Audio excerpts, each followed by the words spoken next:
بسم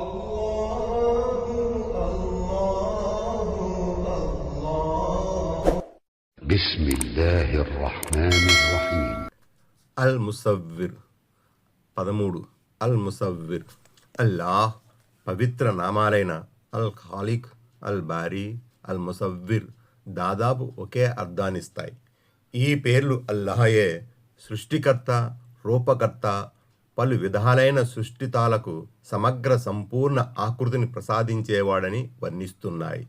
అల్ ముసవ్విర్ శాబ్దికంగా రూపాన్నిచ్చేవాడనే అర్థాన్నిస్తుంది.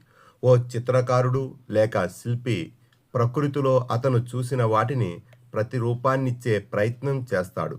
అంటే అతను ఇతర వస్తువులపై ఆధారపడితే తప్ప అతనిలో ఆ ఊహ, ఉత్తేజం జనించవు.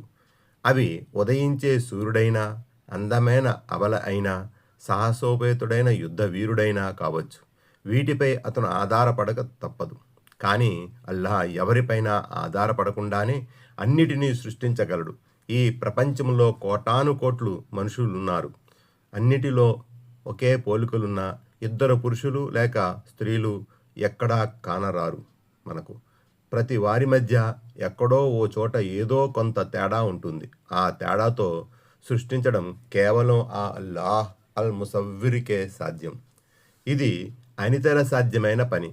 అల్లాహకు తప్ప ఎన్ని ఆకృతులు, అచ్చులు డైస్ ఉన్నాయో ఆకృతి కర్త దగ్గర సంపూర్ణంగా ఒకే పోలికలున్న ఇద్దరు మనుషులు లేరు. ఒకే చెట్టుకు కాసిన రెండు పుష్పాల మధ్య తేడా ఉంది. వాసనలోనైనా, వన్నెలోనైనా, భూమిలో నిక్షిప్తమైన బొగ్గు రాళ్లలో, అమూల్యమైన రత్నాలలో కూడా ఒకదానికి మరొకదానికి మధ్య తేడా ఉంది. ప్రపంచంలో అనేక రకాలైన నేలలున్నాయి. ఒక్కో నేల ఒక్కో పంటకు ప్రసిద్ధి. అరణ్యాలలో అనేక వృక్షజాతులున్నాయి. దేని ఉపయోగం దానికే ప్రత్యేకం. కొన్ని ఇంటి వాసాలకు, వస్తువులకు వాసి అయితే మరికొన్ని మందుకో మరెందుకైనా పనికి వస్తాయి. ఆకాశంలో ఆశతో ఎగిరే పక్షుల్ని గమనించండి. ఎన్ని రకాలో, ఎన్ని తేడాలో, ఆకారంలో, అందములో, చందములో, పయనగతిలో, శయన రీతిలో, దేని ప్రత్యేకత దానిదే. జీవ నిర్జీవాల్లో ఇన్ని రకాలు, ఆకారాలు సృష్టించడం ఒక్క అల్లాహ్ అల్ ముసవ్విరికే సాధ్యం. వీటిని గమనించిన మానవ మనస్సు విస్మయానికి లోనవక తప్పదు.